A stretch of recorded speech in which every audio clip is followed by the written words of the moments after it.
কোথায় গিয়েছিলেন আপনারা? আমরা আজকে আসার উদ্দেশ্য আমাদের সাইমন অসুস্থ, সাইমনের বাসায় আমরা আসছি এবং আমরা ওস্তাদ ছাত্ররা মিলে সকলে কোরআন কারীম খতম করেছি এবং এখানে আসার উদ্দেশ্য হচ্ছে খাস করে আপনারা দেশ ও দেশের বাইরে থেকে যারা ভিডিওটি দেখছেন আসলে আপনারা অনেক সহযোগিতা করছেন।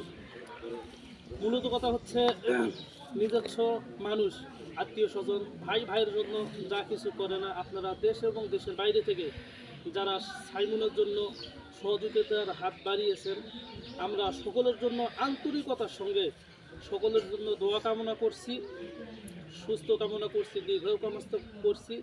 যে ভাইরা সাইমনের জন্য সহযোগিতা করছেন, দোয়া করছেন, সহযোগিতার হাত বাড়িয়েছেন, আল্লাহ তাআলা তাদের নেক হায়াত দারাজ করে দেখ এবং তাদের পিতামাতা যারা জীবিত আছে আল্লাহ নেক হায়াত দারাজ করে দেয়, যারা অন্ধকার কবরে চলে গেছে আল্লাহ তাআলা যেন তাদেরকে মাফ করে দেয়। আর বিশেষ করে আপনারা সাইমনের জন্য সকলে দোয়া করবেন, সে যেন আমাদের মাঝে আবার সুস্থ অবস্থায় আবার স্বাভাবিকভাবে আবার আমাদের কাছে ফিরে আসতে পারে। সকলের কাছে এই দোয়া কামনা করছি। আসসালামু আলাইকুম ওয়া রাহমাতুল্লাহি ওয়া বারাকাতুহু।